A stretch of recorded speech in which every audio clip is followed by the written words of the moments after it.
who challenged the myth of the greatest generation, who pointed out that German prisoners were treated better than black soldiers in the South. Germany got a good deal after the war. As a matter of fact, in the 1953 London Conference, the Allies wrote off 50% of their debt. Good deal. And so, even today, we have maybe 2 or 3 women writers. I can tell you, and now I can tell you, because we use a lot of manuscripts, that there are a number of black women writers you've never heard of who are just as good.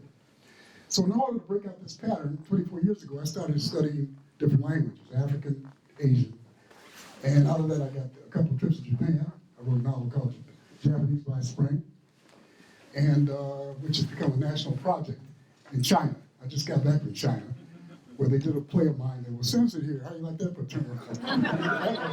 That I more an opportunity to get my plays and work done in a communist country than here, right? It just shows the democracy. And as a matter of fact, I left China a few weeks ago, and they're going to translate all of my works. So I come back home, and if I talk about my experience in the United States, I'm called paranoid and politically correct. So today, I had a little piece in the Times challenging this new myth about Alexander Hamilton. They've already made Andrew Jackson, who's like the Eichmann of Native America, and just sort of like a rock and roll star. And now we have Hamilton as a hip hop star.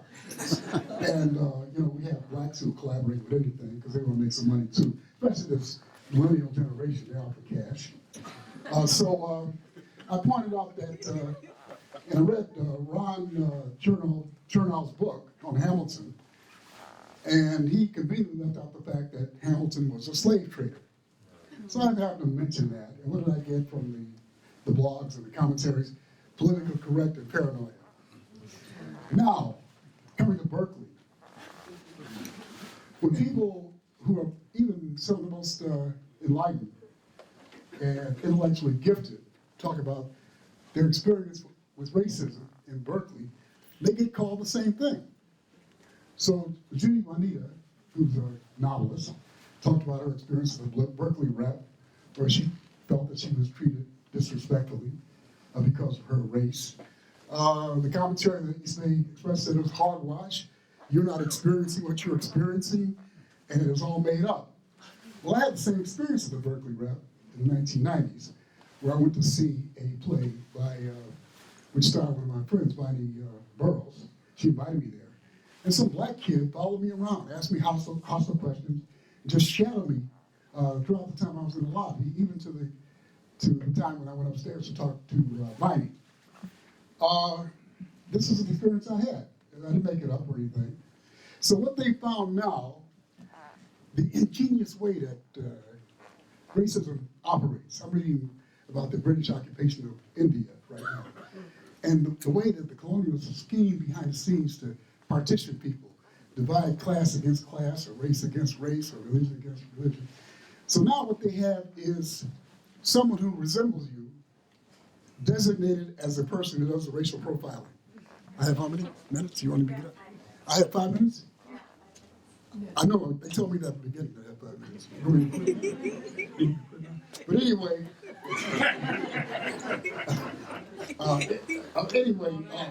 pardon me? There have been some other reports of racial profiling in Berkeley.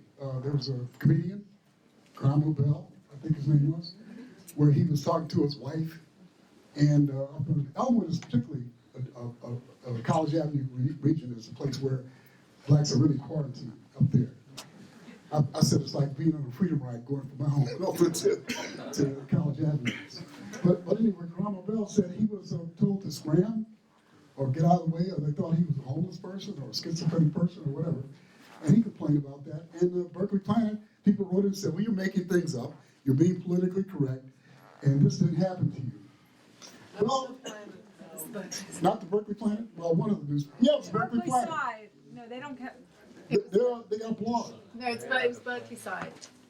Doesn't matter. Okay. I'm going to get the red pencil here. But anyway, I had an experience like that. I approached this woman in a place where women go get their knees wet. waxed or her legs waxed. And the woman said, well, is he bothering you? I see, I've been bothering this woman for 45 years. It's my wife. So I'm not just singling out Berkeley, because it's happening in New York. I have to commute to New York often, and it's happening there. It's happening all over. So I think there's a zone now where, you know, it's like maybe Johannesburg tennis court before Mandela or something. It's happening around the country. Now I want to say something positive. No kidding. Yeah. First of all, well, I mean, don't you want some to counter some of his polyamorous? Yeah.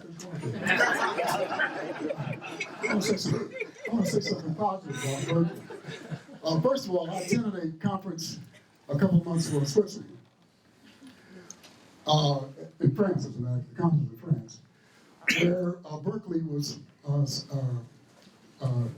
designated as a place where multiculturalism begins. And Al Young and I had something to do with that. We had a magazine called Yardbird Reader. We published a lot of people, Asian Americans, Hispanics, and others. And there's a book called Who We Be by Jeff Chaz, who's been making the circuit about multiculturalism originated here in Berkeley. There's a theater called a Black Repertory Theater. Yeah. My daughter and I ran a workshop there for kids for one summer on a budget of $500. These people at the Berkeley Rep, excuse me, that's the other one, the white rep. I'm talking about the black rep. These people at the black rep take 100 kids off the street. Because you know, I go to these meetings with the police, and they say during the summer there's an uptick in crime because the kids are out of school. They take 100 kids off the street by selling chicken dinners and getting Paul Mooney to come up and perform, right? The city of Berkeley provides them with lunch. City of Berkeley and the state. They stay there all day. And the Berkeley Black Rep Theater, the Black Rep Repertory, takes damaged kids off the street. I've seen this. Kids whose mothers are crack addicts, or fathers or parents, or come from dysfunctional homes. And at the end of the summer, they do a musical. And I saw them do The Wizard of Oz, and it was better than the one that Diana Ross starred in. And I think Richard Pryor was in it too. But that is really a bright light that's going on, a bright zone that's happening here in Berkeley. And I hope that the city will continue to support that program. Thank you very much.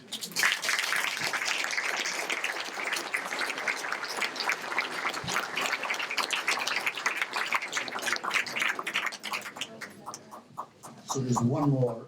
Hey, listen, I owe a whole lot of what I do to Ishmael Green for having been an icebreaker, for having just explored different ways of seeing things, and I really appreciate it. Al Young is a poet. He was the poet laureate and we're at the end of the alphabet. So Al was the poet laureate of California for a while.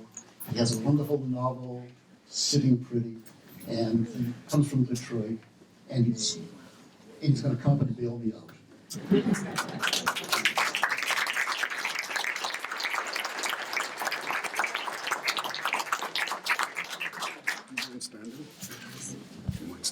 I can stand.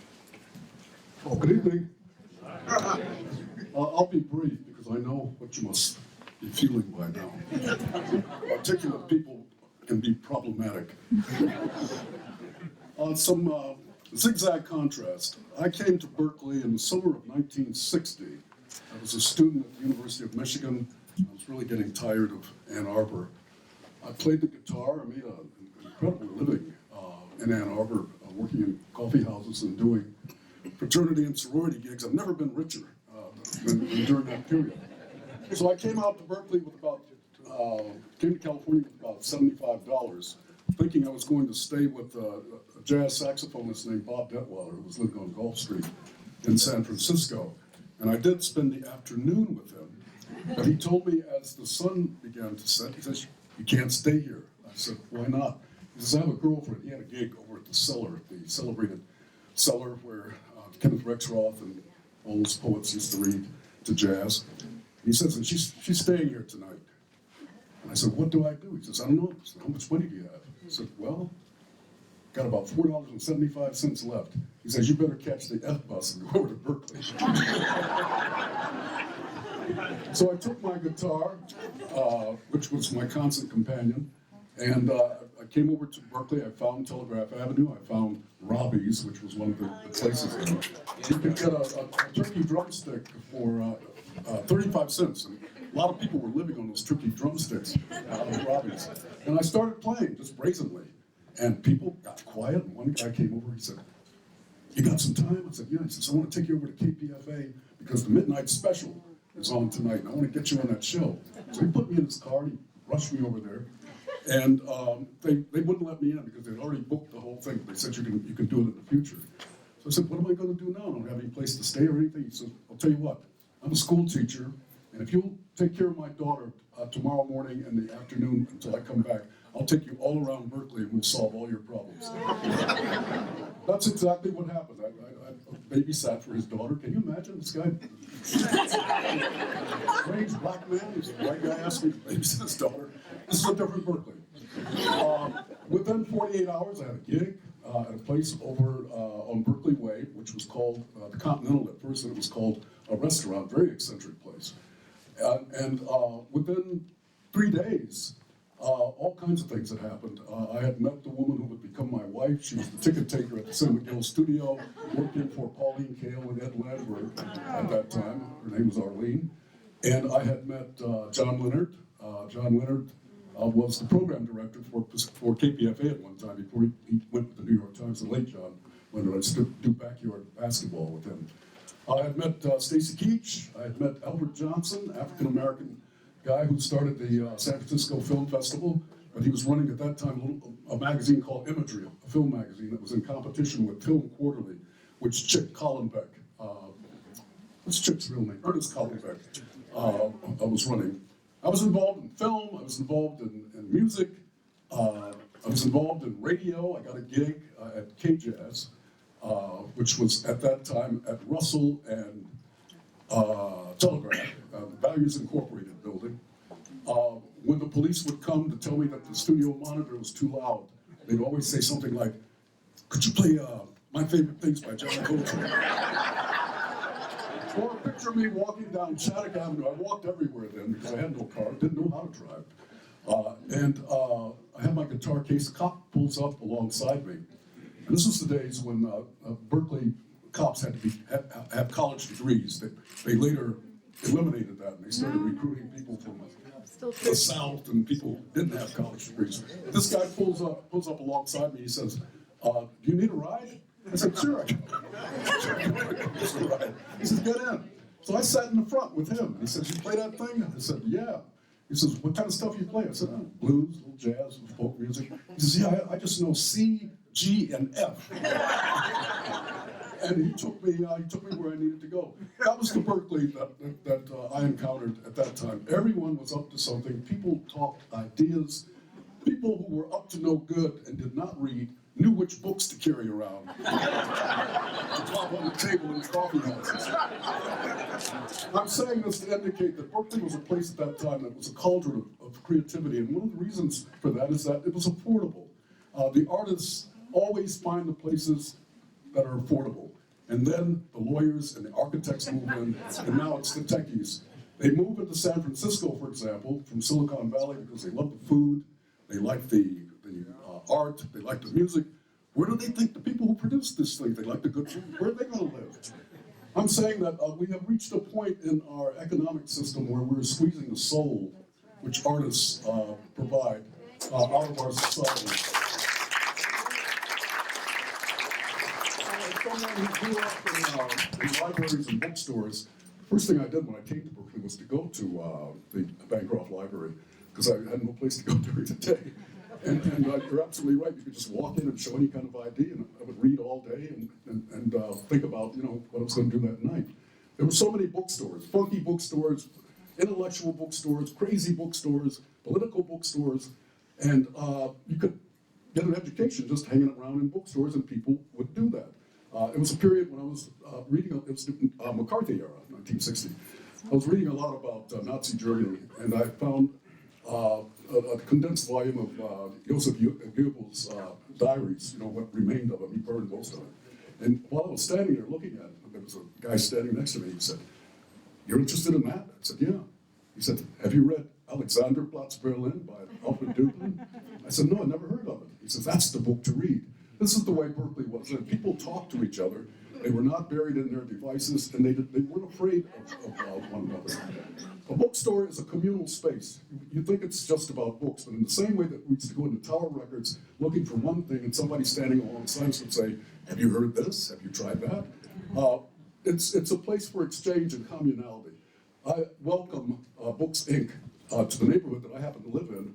I had a girlfriend once who said, I'm the 1% of African Americans.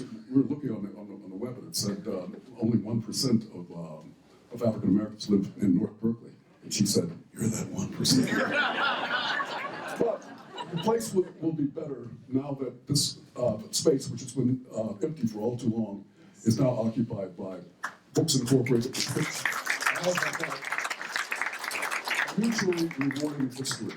Thank you.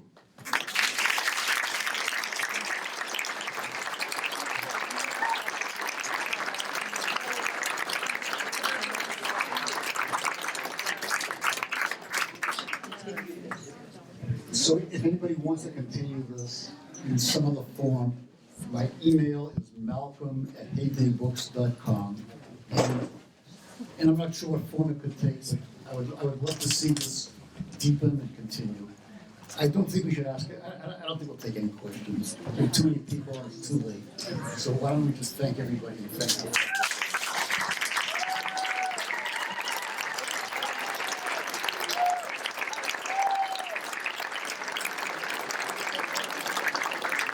Thank you all again so much for coming. Buy books.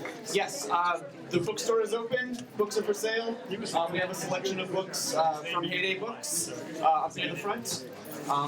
Thanks again. Have a great night. Did you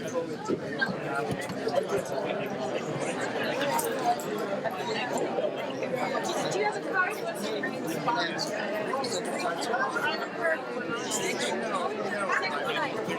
You want to put